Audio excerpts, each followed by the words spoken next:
ಕೆಲವೇ ಕ್ಷಣಗಳಲ್ಲಿ ಪ್ರಧಾನಿ ಮೋದಿಯವರ ರೋಡ್ ಶೋ ಪ್ರಾರಂಭ ಆಗಲಿದೆ.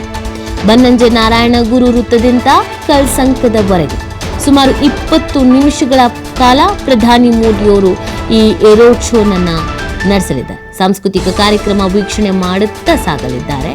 ಸೋದೆಮಠ ವಾದಿರಾಜಮಾರ್ಗ ಮೂಲಕ ರಥಬೀದಿ ಪ್ರವೇಶವನ್ನ ಮಾಡಲಿದ್ದಾರೆ. ಕೆಲವೇ ಕ್ಷಣಗಳಲ್ಲಿ ಪ್ರಧಾನಿ ಮೋದಿ ಅವರ ರೋಡ್ ಶೋ ಪ್ರಾರಂಭ ಆಗುತ್ತೆ. ವಿವಿಧ ಸಾಂಸ್ಕೃತಿಕ ಕಾರ್ಯಕ್ರಮಗಳು ಇದೆಯಂತೆ. ಅದನ್ನೆಲ್ಲ ವೀಕ್ಷಣೆ ಮಾಡ್ತಾ, ಅಂದರೆ ಕರಾವಳಿಗೆ ಸಂಬಂಧಪಟ್ಟಂತೆ, ತುಳುನಾಡಿಗೆ ಸಂಬಂಧಪಟ್ಟಂತೆ ಅಲ್ಲಿನ ವೈಶಿಷ್ಟ್ಯತೆ, ಅಲ್ಲಿನ ಆಚಾರ ವಿಚಾರ ಈ ಥರದ್ದೆಲ್ಲ ಇರುತ್ತೆ. ಅದೆಲ್ಲವನ್ನು ಕೂಡ ವೀಕ್ಷಣೆ ಮಾಡುತ್ತಾ ರೋಡ್ ಶೋನಲ್ಲಿ ಸಾಗಲಿದ್ದಾರೆ. ಒಂದು 20 ನಿಮಿಷಗಳ ಕಾಲ ಈ ರೋಡ್ ಶೋ ಇರಲಿದೆ ಅನ್ನೋದ್ರ ಬಗ್ಗೆ ಮಾಹಿತಿ ಸಿಗ್ತಾ ಇದೆ.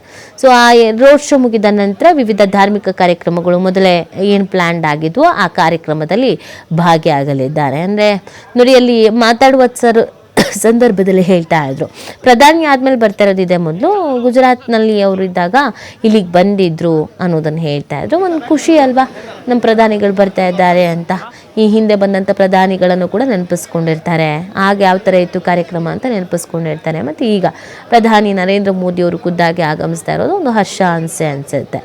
ಸೊ ಉಡುಪಿ ಭಾಗದಲ್ಲಿ ನಮಗೆ ಕೃಷ್ಣ ಮಠದಲ್ಲಿ ಏನಾದರೂ ಒಂದು ಕಾರ್ಯಕ್ರಮ ಮನೋರಂಜನೆ ಅಂತ ಅಂದಾಗ ಅದಕ್ಕೆ ಎಲ್ಲೆಲ್ಲಿಂದನೋ ಜನ ಬರ್ತಾರೆ. ಅದನ್ನು ನೋಡೋದೇ ಒಂದು ಚೆಂದ. ಅಷ್ಟು ಅದ್ಭುತವಾಗಿ ಅರೇಂಜ್ ಮಾಡಿರ್ತಾರೆ.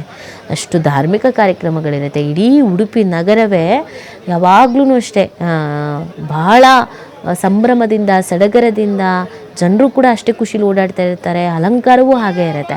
ಅದರಲ್ಲೂ ಆ ಕಾರ್ಯಕ್ರಮದಲ್ಲೂ ಪ್ರಧಾನಿ ನರೇಂದ್ರ ಮೋದಿ ಅವರು ಬರ್ತಾ ಇದ್ದಾರೆ, ಭಾಗಿಯಾಗ್ತಾ ಇದ್ದಾರೆ ಅಂದರೆ ಅದರ ಉತ್ಸುಕತೆ ಅಥವಾ ಅದರ ಸಂಭ್ರಮ ಇನ್ನಷ್ಟು ದುಪ್ಪಟ್ಟಾಗಿರುತ್ತೆ. ಸೊ ಈಗಾಗಲೇ ಎಲ್ಲ ರೋಡ್ ಪಕ್ಕದಲ್ಲಿ ನಿಂತು ನೋಡ್ತಾ ಇದ್ದಾರೆ, ಎಷ್ಟೊತ್ತಿಗೆ ಬರ್ತಾರೆ ಅಂತ.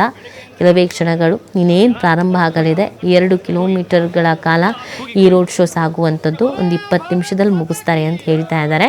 20 ನಿಮಿಷ ಈ ರೋಡ್ ಶೋ ನಂತರ ಮತ್ತೆ ಬೇರೆ ಕಾರ್ಯಕ್ರಮಗಳಿದೆ. ಆಮೇಲೆ ಜನರನ್ನು ಉದ್ದೇಶಿಸಿ ಮಾತನಾಡಿದ್ದಾರೆ ಪ್ರಧಾನಿ ಮೋದಿಯವರು. ಸೊ ಏನು ಮಾತಾಡ್ಬೋದು, ಉಡುಪಿಯ ಬಗ್ಗೆ, ಕರಾವಳಿಯ ಬಗ್ಗೆ, ಆ ಭಾಗದ ಜನರ ಬಗ್ಗೆ ಏನು ಮಾತಾಡ್ಬೋದು ಅಂತ. ಪ್ರಧಾನಿ ಮೋದಿ ಅವ್ರದ್ದೊಂದು ವಿಶಿಷ್ಟ ಇದೆ. ಅವ್ರಿಗೆ ಆ ಊರಿಗೆ